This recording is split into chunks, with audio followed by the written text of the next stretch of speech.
Hello everyone, welcome back to another Star Wars Destiny video.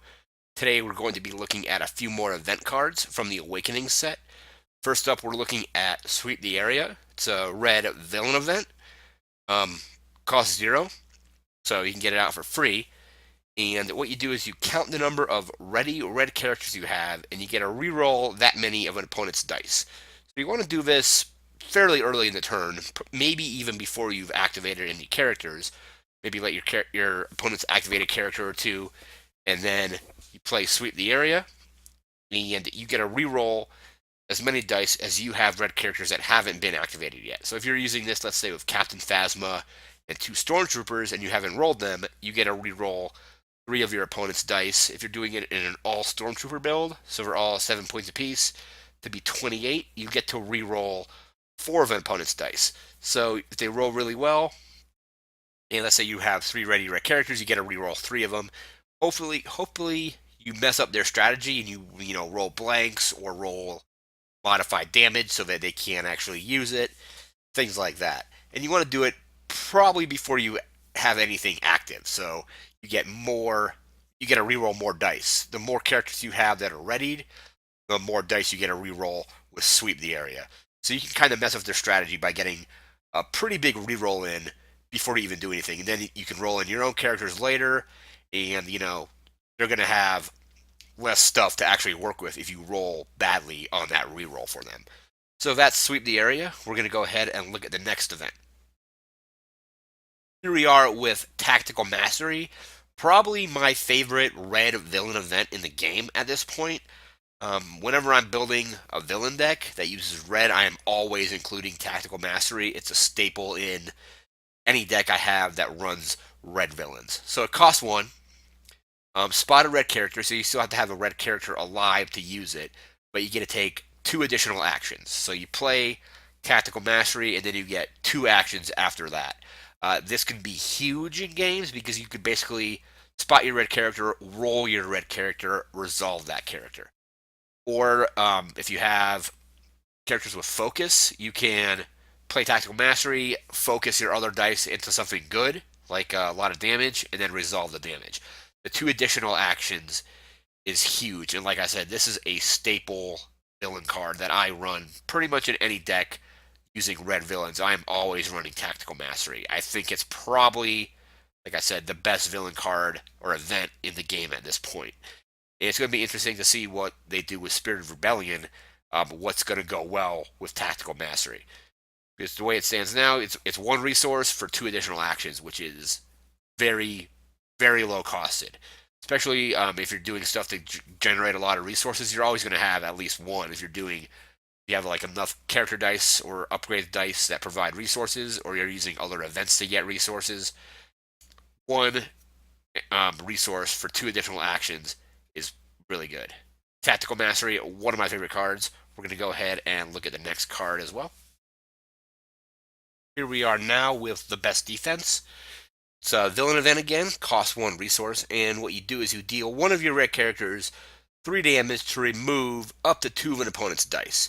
I think the 3 damage is a little bit overcosted to use this. The resource cost is good at just 1 resource, but I think taking 3 damage to remove 2 dice might be a little bit pricey, I think. I think it's too much damage to really take on a character to do that. I don't use the best defense in any of my villain decks, but the positive side is you take 3 damage. Let's say you had 3 shields, you're just taking the shields off, and then you get to remove 2 of their dice, so you can remove 2 key dice to like a combo, like modified damage and that kind of thing, or anything like, let's say they have a special, 2 specials showing.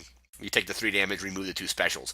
So it can be useful. I just think having to take 3 damage is a little bit too much to take for this. But it is useful if you can get rid of something big like regular damage and a big modified side, or getting rid of specials, or if you're playing against a mill deck, get rid of the dice that have the discard symbol on them, things like that. So there is uses for it. I just don't really want to take 3 damage to my characters to be able to do that. I think there's better cards in the game to do this, but if you're running like a villain deck with a lot of stormtroopers, like a 4 stormtrooper build, this isn't that big of a deal. But again, not a card I'm using, so we're going to move on to the next card. Here we are back with Drudge Work. This is a support. It costs 0, and as an action, you exhaust Drudge Work and one of your characters to gain a resource. So the downside of this card is one of your characters you're not going to be rolling that round. The positive is you get a resource out of it.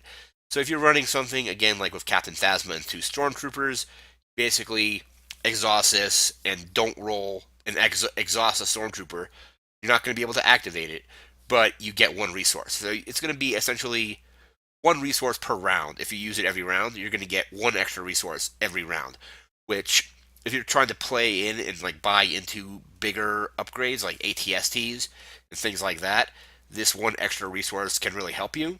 You can have 2 in a deck, so if you're running like a 4 Stormtrooper deck, you're going to have 2 Stormtroopers that are that you're rolling and doing damage and whatnot with, and you could have 2 Stormtroopers just generating resources. So 1 turn you can exhaust it, get a resource from 1 of your Stormtroopers. The next turn, all in the same round, of course. The next turn, exhaust the other one, send another Stormtrooper to get a resource, and you could basically just essentially get up to 4 resources per round with this. So you get 2 from Drudge Work and 2 from just beginning of every round. You get 2 more resources plus any resources that you happen to roll.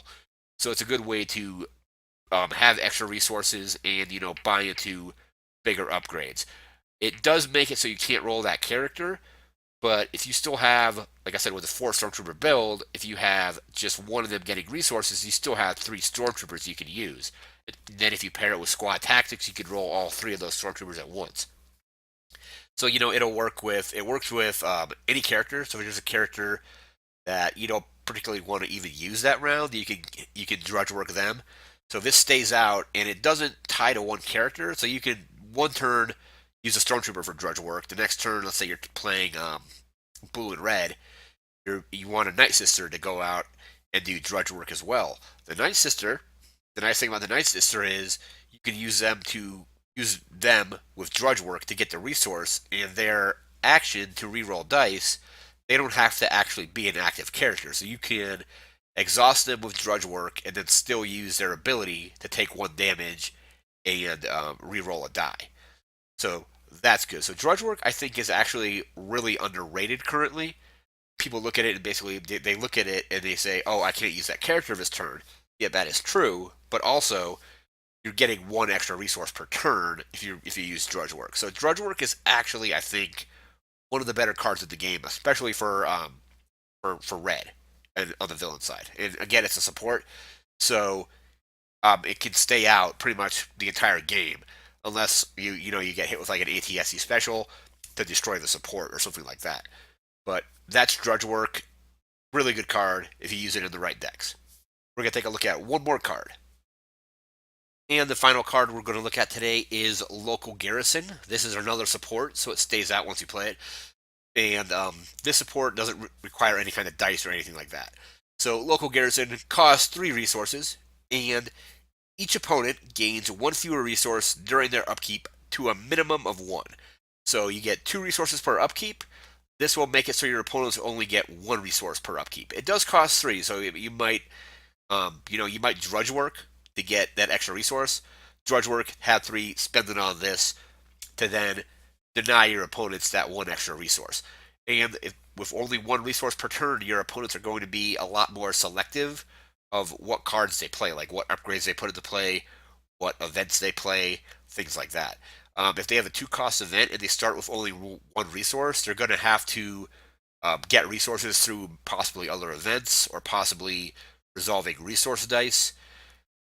This can really screw with an opponent's strategy because they're going to be short 1 resource every upkeep for the rest of the game once this is out. So you can make them have to really pick and choose. Do I want to play this card? Do I want to play this card? Do I want to resolve that character for a resource when I would really actually rather re-roll it and get damage? Now they're going to have to even play their dice more carefully as well to be like, well, okay, I need a resource, so I'm going to have to resolve that for a resource, even though I could have focused into like a discard or discarded for a reroll. I need resources, so it it kind of controls their dice a little bit because if they get resources, they're probably going to try to resolve it for that. And then once they do that, you can then clear the battlefield, play occupation, take all the resources away, do something like abandon all hope, which will force them to either lose their hand or lose all their resources. So Villain Red is very good at resource denial and like really limiting their resources. So local Garrison, it does cost 3, so it takes a little bit of setup to get there. He might have to resolve some other stuff to get that extra resource. But once you have it, it gives you a little bit of breathing room as to what your opponents can do. They're not going to be able to throw out all their cards and upgrades very quickly when they have one less resource to start.